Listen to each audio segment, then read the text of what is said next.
십자가를 내가 지고 십자가를 내가 지고 사순절입니다. 우리가 십자가를 지고 주를 따라가는 우리 사순절 둘째 주일이기도 하고요. 오늘은 1919년 우리 아우네 장터 및 전국에서 우리 교회가 중심이 되어서 대한독립 만세를 외쳤던 우리 3.1절이기도 합니다. 오늘 예배 자리에 오신 여러분 한 분 한 분을 환영하고 또 축복하고 사랑합니다. 잘 오셨습니다. 우리 오늘 새로 오신 가족들도 있고 또 함께 방문해 주신 분들도 여럿 있는 것 같은데 매주 제가 하지 않지만 오늘은 해야 할 것 같습니다. 전후좌우 돌아보면서 반갑습니다. 잘 오셨습니다. 시작. 반갑습니다. 잘 오셨습니다. 네, 감사합니다. 여러분 날씨가 굉장히 화창하고 따뜻해졌죠. 드디어 그 추운 유독 추웠던 우리 교회 수도관, 상수관, 하수관이 다 터졌잖아요. 평소에 그런 적이 없었는데 그렇게 추웠던 겨울이 지나고 드디어 봄이 오고 있습니다.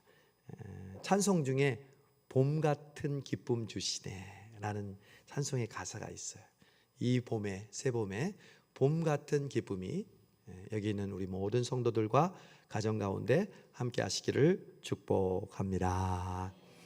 여러분, 저는 개인적으로요, 제가 지지난주부터 이번 주까지 목회하면서 그렇게 바빴던 적은 처음인 것 같아요. 평소에도 제가 열정이 좀 뜨거워서요, 항상 바쁘게 일하는데 2주 전에 우리 도미니카 단기 선교를 마치고 목요일 날 왔잖아요. 2주 전이 아니라 지난주죠. 그리고 돌아오자마자 금요일 지나서 토요일 날 전도하고 주일 날 우리 선교 보고하는 주일 예배를 지난주에 드렸잖아요. 이번 주에는 시차도 적응하고 좀 쉬는 기간이어야 되는데 월요일부터 청주로 내려가서 정삼수 목사님의 동기 은퇴하신 목사님 사모님 부부들을 위해서 작은 음악회를 저희 보고 하라고 그래서 또 그 말씀에 순종해서 청주로 내려가서 밤에 작은 음악회 하고 하룻밤 자고 화수목은 저희 노회 담임 목사님들이 수련회하는 우리 가평의 우리 마을로 가서 또 작년에 저와 아내가 찬양 인도를 했더니 너무 은혜롭다고, 제가 하는 말이 아닙니다. 그 목사님들이, 담임 목사님들이 너무 은혜롭다고 또 해달라고 그래서 이번에 또 했더니 너무 은혜롭다고 또 하시더라고요. 그래서 가을에는 목사님, 장로님들이 모이는 수련회를 하는데 그때 저희 부부를 또 초대해 주셨어요. 아주 열심을 다해서 화, 수, 목 세미나와 찬양 인도를 했어요. 목이 막 갈라졌어요. 그러면 그것으로 끝나느냐? 그것이 아니라 토요일 날에는 또 경기도 오산에 있는 우리 청년 공동체, 거기 한 청년들이 200명 정도 모이더라고요. 거기서 동계수를 하는데 저를 강사로 불러주셨어요. 어제 저녁 7시부터 제 혼신을 다해서 그 청년들에게 말씀 전하고 함께 찬양하고 그리고 뜨겁게 기도하고 집에 돌아오니 10시였더라. 어제 저녁 10시에 왔어요. 제 육신은 좀 피곤한 것 같지만요, 근데 제 마음은 그 어느 때보다도 뜨겁고 그리고 간절해졌습니다. 오늘 이 귀한 예배와 말씀을 통해서 하나님의 그 뜨거운 은혜와 하나님의 말씀의 놀라운 은혜를 함께 누리시기를 축복합니다. 오늘 우리가 읽은 데살로니가 전서는요, 바울이 정말 칭찬했던 교회 중에 하나가 바로 데살로니가 교회인데 그들에게 쓴 편지입니다. 바울이 초대 교회를 통해서 그 교회의 모범적인 모습을 누가가 기록했다면 바울은 자신이 개척한 교회 중에 데살로니가 교회를 극칭찬했어요. 특별히 데살로니가 교회는 어떤 특징이 있다고 1장에서 얘기했냐면 믿음의 역사, 사랑의 수고, 소망의 인내가 나타나서요, 그것이 소문이 났다고 그랬어요. 그래서 자기가 살고 있는 마게도냐라는 지방뿐만 아니라 저 아래 고린도 교회가 있는 아가야 지방까지 소문이 날 정도라고 했어요. 근데 이 교회를 놔두고 고린도에 왔는데 너무 궁금한 거예요. 자기는 갈 수 있는 형편이 안 되고, 그래서 아들과 같은 디모데를 보내서 거기 디모데가 지내다가 왔는데 소식을 전해줬는데 너무 기쁜 소식이에요. 그래서 1장, 2장, 3장에는 그 바울이 함께했던 데살로니가 교회의 추억을 이야기하면서 그들을 칭찬하고 격려하는 부드러운 엄마와 같은 목소리로 편지를 썼던 것이죠. 그런데 오늘 읽은 4장부터 분위기가 좀 달라집니다. 이제 단호하고 권위 있는 아버지의 목소리로 변합니다. 왜 그랬을까요? 디모데가 데살로니가 교회의 소식을 전해줬을 때 물론 좋은 소식이 많았지만 데살로니가 교회가 가지고 있는 문제도 함께 전해주었기 때문입니다. 모든 교회가 그렇습니다. 모든 사람이 그렇습니다. 모두를 만족시키고 완벽한 교회 성도가 어디가 있겠습니까? 저는 지난 뉴욕에 가서도 또 경기도 오산에 가서도 우리 성수동 교회를 자랑했습니다. 실제로 자랑할 만하고요. 그러나 아직도 우리는 연약하고 부족합니다. 여기 산부인에 나온 여러분들도 믿음으로 살려고 몸부림치니까 이 귀한 자리에 나왔잖아요. 그럼에도 우리는 연약한 점이 있죠.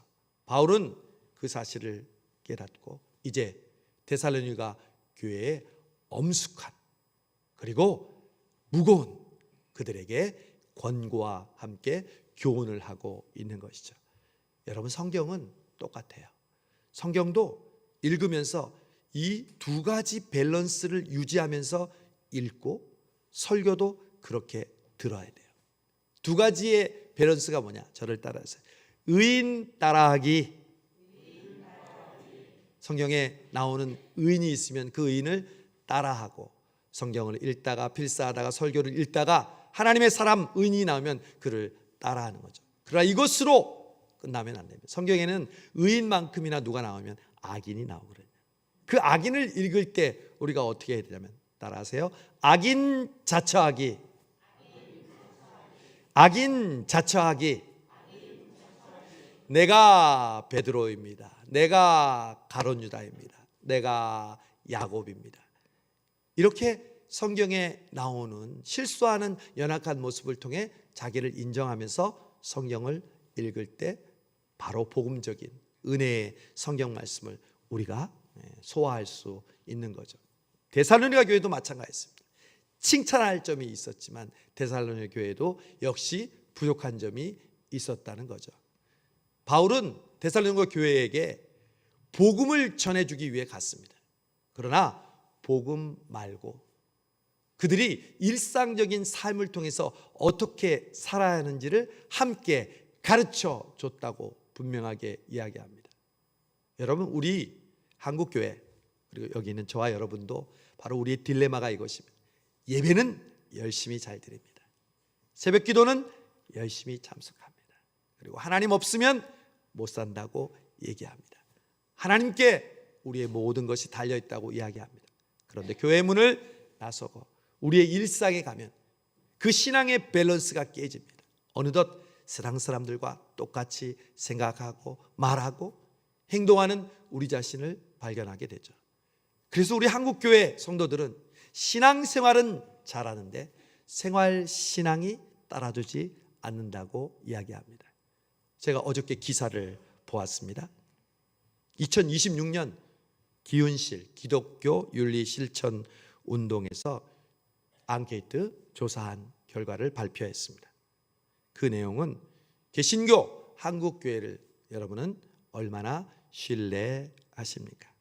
신뢰한다는 응답은 19%에 해당했습니다. 교인들이 신뢰한다고 했겠죠. 그리고 불신한다는 그러한 퍼센테이지는 75.4%였습니다. 이게 오늘날 개신교와 교회의 현 주소입니다. 국민 절반 이상은요, 교회를 극우 성향으로 인식하면서 불투명한 재정 운영과 윤리, 문제 등을 지적했습니다. 왜? 우리의 생활 신앙이 그들에게 덕이 되지 않는 거죠. 바울은 그런 의미에서 이제 바울이 복음과 함께 실천하는 그리스도인을 가르쳤다고 분명히 1절에서 말합니다. 4장 1절에 보면 주 예수 안에서 너희에게 구하고 권면하노니 너희가 마땅히 어떻게 행하며 하나님을 기쁘시게 할 수 있는지를 우리에게 배웠으니. 오늘 설교 제목이 하나님을 기쁘시게 하는 삶이죠. 여러분, 정답부터 얘기합니다. 우리의 믿음 생활과 생활 신앙이 하나 되려면요, 우리가 윤리 도덕적으로 살기 위해 애쓰는 것이 아니라 그 생활 신앙을 해결해 주는 비결이 여기 있습니다. 그것은 바로 하나님을 기쁘시게 하는 삶을 살아야 한다는 것입니다. 내가 원하는 한 가지, 주님의 무엇이 되는 것? 기쁨이 되는 것. 여러분, 우리에게 한 가지 기도 제목이 있다면, 한 가지 소원이 있다면 이 찬양 가사는 이렇게 얘기합니다. 주님의 기쁨이 되기를 원합니다. 여러분, 오늘 예배를 드릴 때 저와 여러분의 공통된 기도 제목이 있습니다. 우리의 삶의 문제는 다르고 기도 제목은 각각 달라도 동일한 기도 제목이 있으니 이 예배를 통하여 하나님이 기뻐하시는 예배가 되게 하여 주옵소서.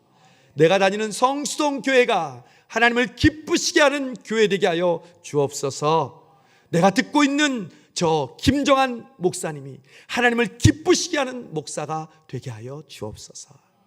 바울이 그렇게 가르쳤다니까요. 그러면 그 문제는 다 해결되는데 하나님을 기쁘시게 하는 삶을 살지 못했던 데살로니가 교회에게 문제가 있었다는 거예요. 오늘 세 가지 문제를 이야기합니다. 첫 번째, 우리가 읽은 본문입니다. 바로 그것은 성적인 문제였습니다. 성적인 방종입니다.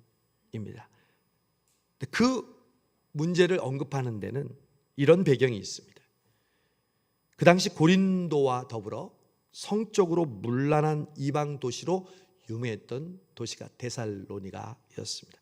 경제적으로 굉장히 화려했고 수많은 이방인들이 함께 모여 상업적인 행동들을 했기 때문에 특별히 거기에 그리스의 카빌이라는 신전을 세우고 또한 그와 관련해서 엄청난 시장 행위와 함께 윤리적인 성적인 행동들이 행해지고 있었습니다.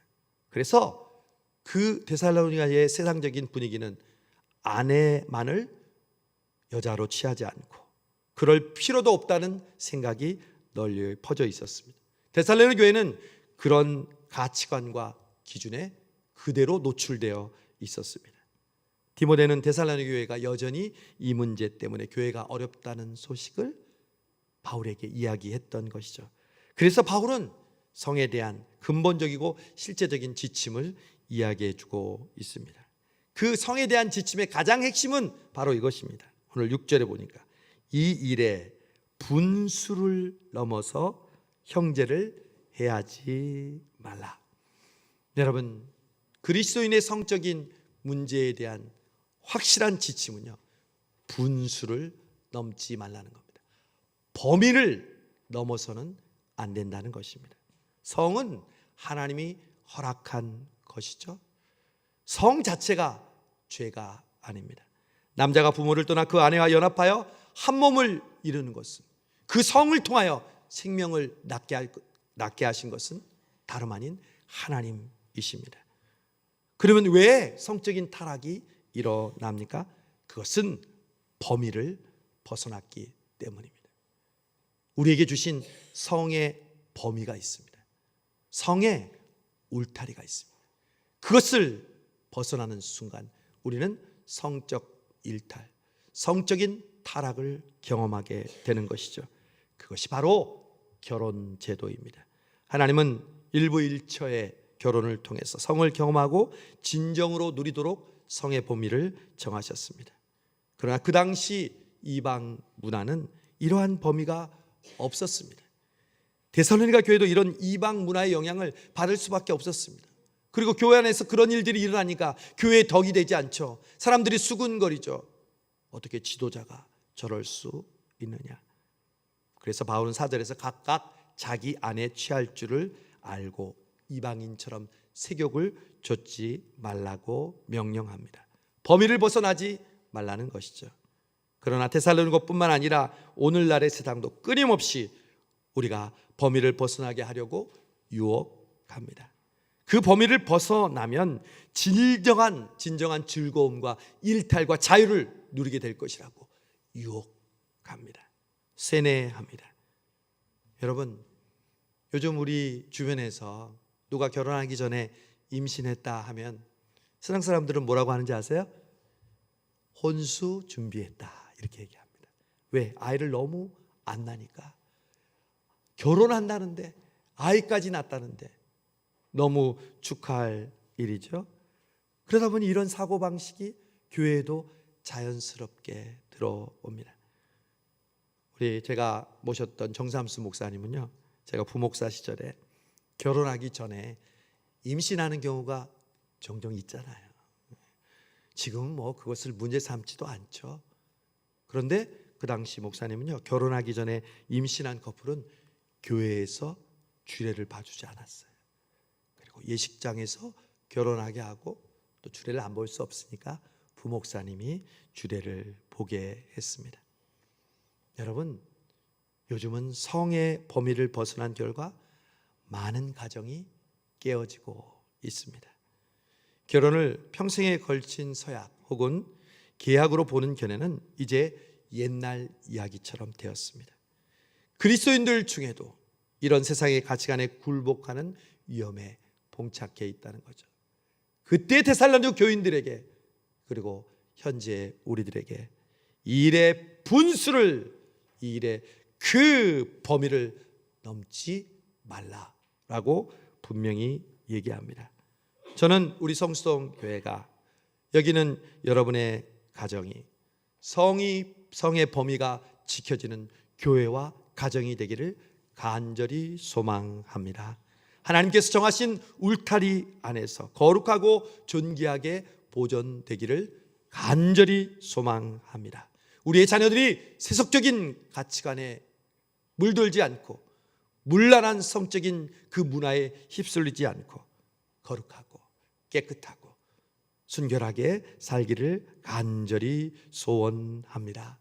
여러분, 교회가 이 성적인 문제로 시험 들 때 교회는 치명타를 입게 됩니다. 여러분, 그 성적인 문제를 위해서 가장 누구를 공격할까요?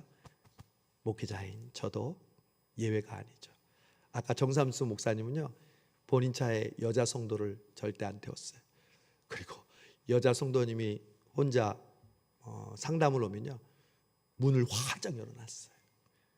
그만큼 철저하게 자신에 대해서 관리하고 또 자신에 대해서 그 문제에 대해서 두려운 마음을 가졌기에 지금까지 그 목사님의 목회와 삶과 가정을 지킬 수 있었던 것이죠.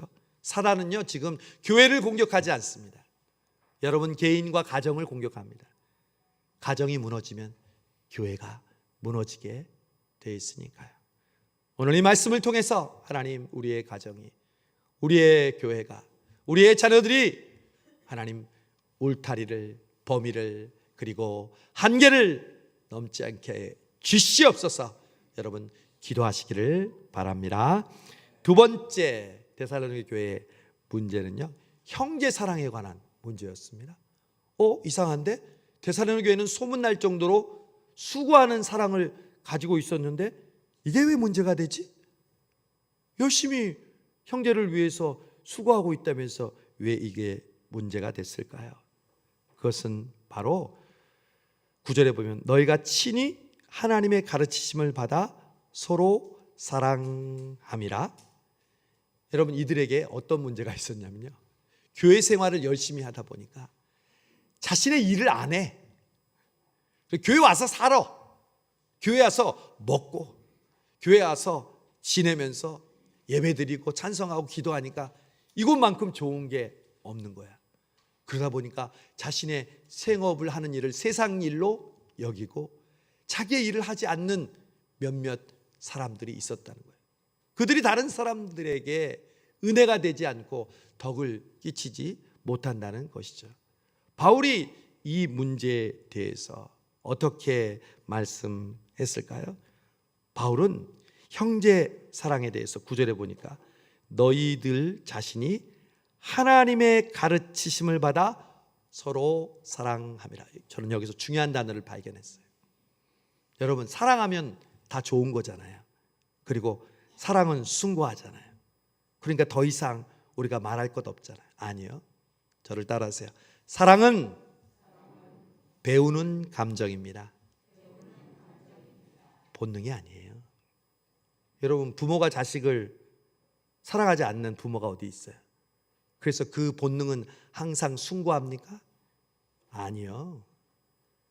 자신의 대리 만족과 자신의 욕구를 위해서 자녀들을 대하고 자녀들을 포장하는 사람이 누굽니까? 부모입니다. 여러분, 요즘 말에 자식 이기는 부모 없다고 하면서 자식이 하자는 대로 한다고 하죠. 아니요. 아직도 수많은 부모들이 자식을 이기는 부모들이 있습니다. 그래서 자식과의 관계가 유지되지 못하고 어려워지고 있는 거죠. 이에 대한 비결이 뭡니까? 바울은 하나님의 가르치심을 받아 서로 사랑하라. 사랑을 배우라는 거예요.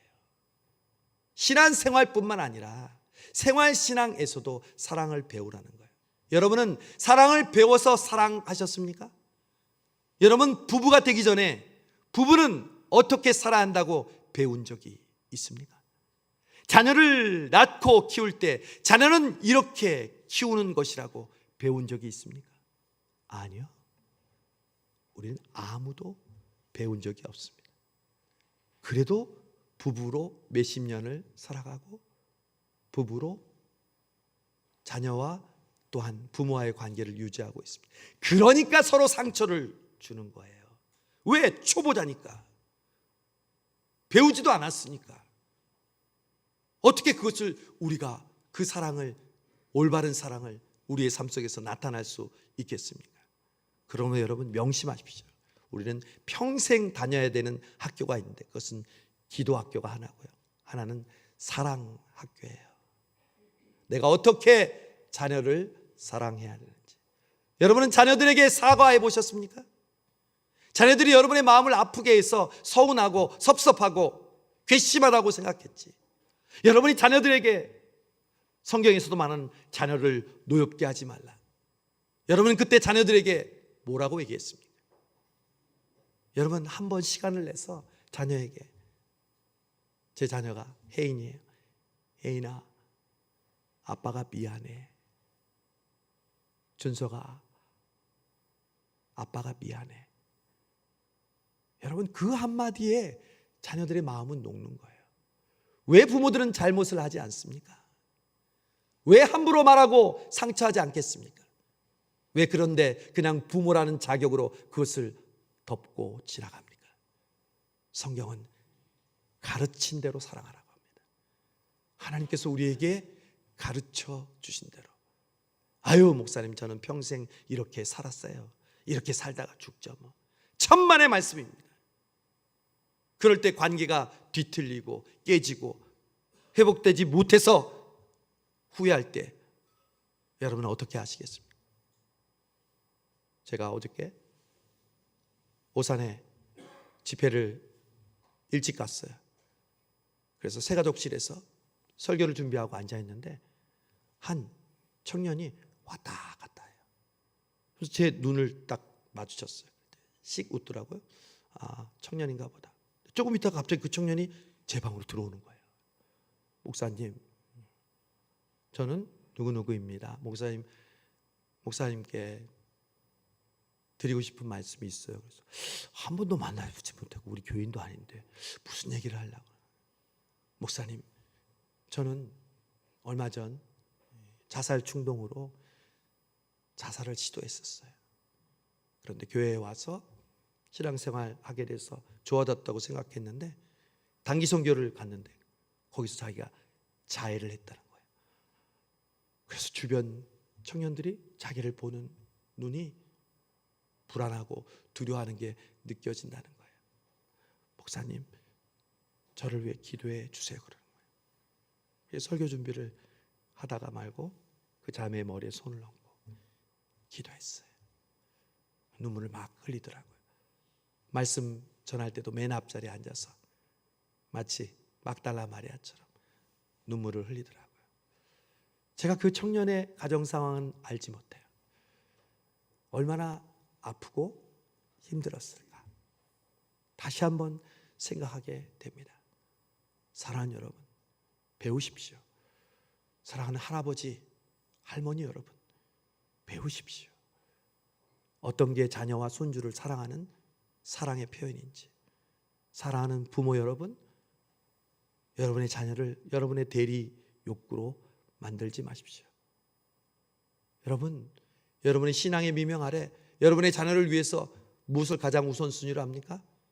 좋은 대학 들어가는 것. 뭐죠? 좋은 대학 들어가서 좋은 직장 가는 것. 좋은 직장 가서 좋은 사람 만나서 결혼하는 것. 여러분, 그러기 위해서 여러분 교회 다니십니까? 그러면 우리는 믿지 않는 사람과 무엇이 다릅니까? 그것을 하지 말라는 것이 아닙니다. 우리는 그들에게 먼저 가르쳐야 하고 먼저 심겨 주어야 할 것이 있습니다. 그것을 반드시 가르쳐야 합니다. 우리 한국교회는 우리 자신은 신앙생활은 뜨겁게 하는데 우리의 자녀들을 어떻게 믿음으로 가르쳐 주는지 교회가 그것을 가르쳐 주지 않았습니다. 그러니까 나중에 그들이 크니까 다 엑소도스 교회를 떠납니다. 목사의 자녀가, 장로와 권사의 자녀가 그 믿음을 잊지 못합니다. 물론 나중에 하나님께서 저는 역사하실 걸 믿습니다. 그러나 그 중간에 우리가 뉘우치고 회개하고 배워야 한다는 것입니다. 그들의 마음을 움직일 수 있는 방법을 바울은 가르침을 통해서 사랑하라고 얘기합니다. 배우지 않고 사랑하는 것은 무례한 사랑이 됩니다. 자기 중심적인 사랑이 됩니다. 사랑한다고 하는 행동이 상대방을 시험 들게 만들고 상대방을 낙심하게 만듭니다. 왜요? 배우지 않았기 때문에. 사랑은 무례히 행치 않는다고 몇 번 말씀드렸죠. 덕이 없는 사랑의 행동은 아무런 유익이 없습니다. 오늘 데살로니가 교회에 이런 성도들이 있다는 것을 알고 바울은 하나님의 가르치심으로 사랑하라고 말씀했습니다. 사랑하는 우리 성수교회 성도 여러분, 우리도 죽을 때까지 어떻게 가정을 사랑해야 되는지, 어떻게 목사님을 사랑해야 하는지, 어떻게 교회를 사랑하고 어떻게 성도들을 사랑해야 하는지 죽을 때까지 하나님의 가르침으로 배우면서 그 사랑을 완성해 가시기를 주님의 이름으로 축복합니다. 마지막 데살로니가 교회에 문제가 있었습니다. 첫 번째는 성에 관한 문제, 두 번째는 사랑 실천에 관한 문제, 마지막은요 죽은 사람에 대한 문제였습니다. 오늘 13절 보면요 이렇게 형제들아 자는 자들에 관하여는, 이게 뭐가 문제가 되었을까요? 특별히 이 데살로니가 교회 성도들 가운데는요 사별의 아픔을 경험한 분들이 있었습니다. 1부 예배, 2부 예배, 3부 예배도 우리 중에는 사랑하는 가족을 먼저 하늘나라로 보낸 그런 사별의 아픔을 갖고 계신 성도들이 있습니다. 데살로니가 교회도 마찬가지였어요. 근데 그게 왜 문제가 됐냐고요? 여러분, 초대교회는요 예수님이 부활하고 승천하시고요 곧바로 재림할 줄 알았어요. 그래서 더 뜨겁게 기도했고 더 뜨겁게 전도했어요. 예수님이 지금 곧 오신다. 그래서 그들의 인사가 뭐라고요? 마라나타, 주 예수여 어서 오시옵소서. 그리고 그 예수님이 재림하시면 우리 살아있는 우리가 휴거되어 공중에서 주를 영접하게 하신다고 믿었습니다. 그런데 예수님이 오기 전에 사랑하는 가족이 죽어버렸네. 그럼 어떻게? 우리는 공중에서 주님을 맞이하는데 이미 죽어버린 이들은 일어나지도 못하고 얼마나 안타까워. 그래서 계속 낙심하고 좌절하는 성도들이 있었어요. 이 사람들에 대한 제대로 된 성경적인 진리를 말해주지 못하고 있었어요. 그래서 바울이 얘기한 거예요. 자는 자들에 관해. 첫 번째, 여러분, 죽는 걸 뭐라고 해요? 자는 자들. 여러분, 하나님은, 예수님은요, 우리의 죽음을 뭐라고 얘기해요? 잔다고 표현합니다. 구약 성경에요, 열왕기상 2장 1절에 보면 다윗이 그 열조와 함께 누워 자서 다윗성에 장사되니, 이미 수천 년부터 죽는 걸 뭐라고 했다고요? 잔다고 했죠. 여러분, 하나님이 왜 매일 우리가 자게 하는 줄 아세요? 죽는 연습을 하는 거예요. 나 자러 간다 그러면 뭐예요? 나 죽으러 간다는 거예요. 아침에 여러분 일어나셨어요? 그냥 일어난 게 아니에요. 건강해서 일어난 게 아니에요. 잠이 안 와서 일어난 게 아니라 우리는 죽었다가 부활해서 일어난 줄로 믿습니다. 그래서 날마다 죽노라가 실천되는 거죠. 그래서 이 사순절 주님의 십자가를 묵상하면서 다시 한번 자는 연습, 죽는 연습을 하는 것이죠. 예수님도 죽은 나사로를 향해 뭐라고 말씀하셨어요? 우리 친구 나사로가 잠들었도다. 여러분, 매일 밤 주무시기 전에 하나님, 오늘도 내가 죽습니다. 내일 아침 주님처럼 부활의 아침을 맞게 주옵소서. 그런 기도 드리시는 여러분 되시기를 바랍니다. 근데 자기의 사랑하는 가족이 죽었는데 이들은 어떻게 되느냐? 여기에 대한 명확한 가르침이 없는 거예요. 이 자고 있는 자들은 어떻게 될까요? 그래서 바울이 여기에 대한 분명한 순서를 이야기해 줍니다. 15절에 보면 우리가 주의 말씀으로 너희에게 이것을 말하노니 주께서 강림하실 때까지 우리 살아남아 있는 자도 자는 자보다 앞서요? 앞서지 못해요? 앞서지 못한다. 분명하게 얘기하는 거예요. 야, 니들이 예수님 재림하면 니들이 먼저 올라가서 주님 맞이할 것 같지? No! 그러면 어떻게 돼요? 16절 주께서 호령과 천사장의 소리와 하나님의 나팔 소리로 친히 하늘로부터 강림하시지. 제일 먼저 그리스도 안에서 누가 일어나요? 죽은 자들, 자는 자들이 잠을 깨고 일어난다는 거죠. 아하, 바울이 이야기해 줍니다. 예수님이 재림하신 건 누구나 믿어요. 오실 거예요. 그럼 맨 먼저 그 예수님을 누가 맞아요? 살아남은 우리가? 아니에요. 잠들었던 그들이 먼저 일어나고 그 후에 우리 살아남은 자들도 구름 속으로 끌어올려 휴거되어서 주님을 영접하여 영원히 주님과 함께 있으리라. 중요한 단어는 뭔지 아세요? 죽음은 주님과의 동행이라는 거예요. 삶도 주님과의 동행이에요.